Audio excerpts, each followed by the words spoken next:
नमस्कार दोस्तों, आप देख रहे हैं डर की आवाज़। आज मैं आपको एक ऐसी कहानी सुनाने वाला हूँ जो आपने इससे पहले तो कभी नहीं सुना होगा। ये कहानी हमें रवि भाई ने भेजी है। तो चलिए बिना किसी देरी किए इस कहानी को शुरू करते हैं। रात के करीब 11:47 हो रहे थे। मैं जिस स्टेशन पे खड़ा था उसका नाम बोर्ड पर तो देवपुर जंक्शन लिखा था, लेकिन हैरान करने वाली बात यह थी कि उस स्टेशन पर ना ही कोई भीड़ थी, ना ही कोई टिकट काउंटर खुला था और ना ही प्लेटफॉर्म पर एक भी व्यक्ति खड़ा था। हवा अजीब तरह से सीटी बजा रही थी, जैसे कोई बहुत पुरानी रेलगाड़ी रो रही हो।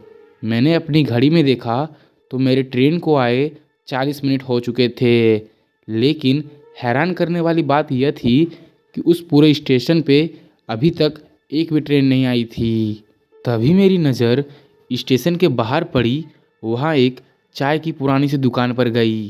पीली रोशनी, मिट्टी का चूल्हा और एक दुबला पतला बूढ़ा व्यक्ति जिसकी आंखें ज़्यादा नहीं खुल रही थी, पर वो सब कुछ देख पा रहा था। वो चाय वाला। मैं धीरे धीरे उसके पास गया और मैंने उससे पूछा, भैया चाय मिलेगी क्या? वो मुस्कुराया। उसकी मुस्कान में अजीब सी थकान थी। उसने मुझसे कहा, मिल जाएगी बाबू, लेकिन यहाँ चाय पीने से पहले एक सवाल का जवाब देना पड़ता है।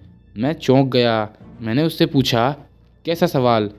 वो चाय बनाते बनाते बोला, तुम जिस ट्रेन का इंतज़ार कर रहे हो, क्या तुम सच में उसमें बैठना चाहते हो? इसे सुनते ही मेरे शरीर में ठंडक दौड़ गई। मैंने उससे पूछा, क्यों, कोई दिक्कत है क्या? मैंने हंसने की कोशिश की। तभी उसने मेरी आंखों में पहली बार देखा। तभी उसे मुझे देखते हुए कहा, क्योंकि वो ट्रेन इस दुनिया की है ही नहीं। मैंने इसे मजाक समझा, लेकिन तभी दूर से रेलगाड़ी की सीटी सुनाई दी। पर वो सीटी किसी आम ट्रेन जैसी नहीं लग रही थी। वो लंबी थी, दर्द से भरी हुई। पूरा स्टेशन इसे सुनते ही कांप उठा। रेलवे ट्रैक अपने आप चमकने लगे और प्लेटफॉर्म पर एक धुंध फैल गई। आ रही है, चाय वाले ने मुझे धीमी आवाज़ में कहा। मैंने देखा, अंधेरे से एक ट्रेन निकल रही थी। उस ट्रेन के डिब्बे जंग लगे हुए थे। खिड़कियां में कांच नहीं थी, बस काली परछाई थी। और सबसे डरावनी बात यह थी, उस ट्रेन पर कोई नंबर नहीं लिखा था, ना कोई नाम और ना ही कोई डेस्टिनेशन। मेरी सांसें इसे देखते ही तेज हो गई। मैंने चाय वाले से घबराकर पूछा, ये कौन सी ट्रेन है? तभी चाय वाले ने मुझे चाय का कुल्हड़ पकड़ाते हुए कहा, इसे लोग आखिरी सफ़र एक्सप्रेस कहते हैं। मैंने चाय नहीं पी। आप कौन हैं? मैंने पूछा। वो चाय वाला धीरे से बोला, मैं भी कभी इस स्टेशन पर सफ़र करने वाला था। उसने बताया, आज से ठीक 25 साल पहले देवपुर जंक्शन एक भीड़ भाड़ वाला स्टेशन था। एक रात एक ट्रेन आई, बिल्कुल ऐसी ही। लोगों ने उसमें बैठना शुरू कर दिया, लेकिन उस ट्रेन की हैरान करने वाली बात यह थी कि उसमें कोई टिकट कलेक्टर नहीं था और ड्राइवर भी नहीं दिख रहा था। लेकिन सब जल्दी में थे जो उस ट्रेन में चढ़ गए। चाय वाले की आवाज़ धीरे धीरे कांपने लगी। वो ट्रेन कभी वापस नहीं आई। उस रात पूरा स्टेशन खाली हो गया। रेलवे रिकॉर्ड्स में लिखा गया, दुर्घटना, ट्रेन लापता। लेकिन सच ये था, वो ट्रेन मरे हुए लोगों की आत्माओं को ले जाने आती है। मेरी नज़र ट्रेन के एक डिब्बे पर गई। खिड़की में मुझे कुछ चेहरे दिख रहे थे। कुछ रो रहे थे और कुछ मुस्कुरा रहे थे और कुछ तो सीधे मेरे ही तरफ देख रहे थे। एक छोटी बच्चे ने खिड़की से हाथ हिलाया।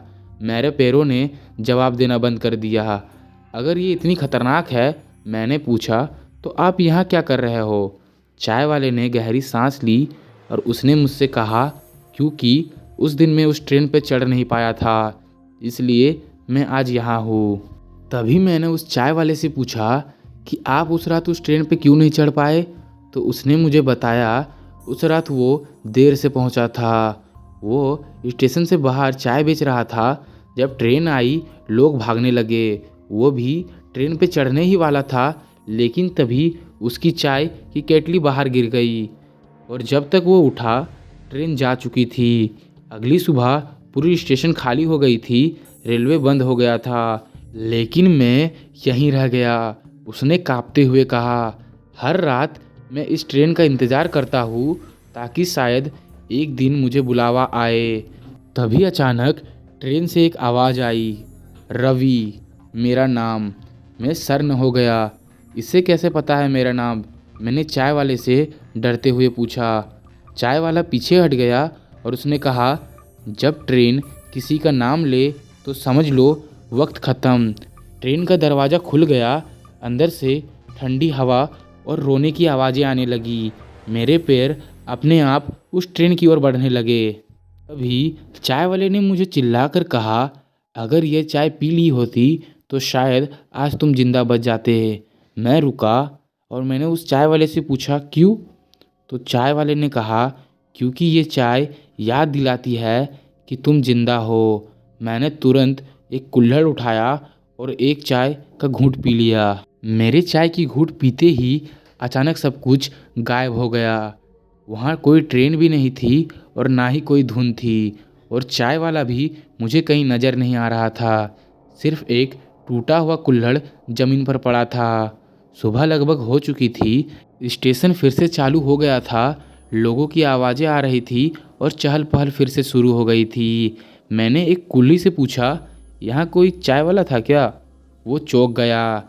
उसने मुझे चौंकते हुए कहा, अरे बाबू, वो चाय वाला तो 25 साल पहले ही मर गया था। मेरे हाथ पैर कांपने लगे। आज भी हर साल उसी तारीख पर देवपुर जंक्शन पर एक ट्रेन आती है।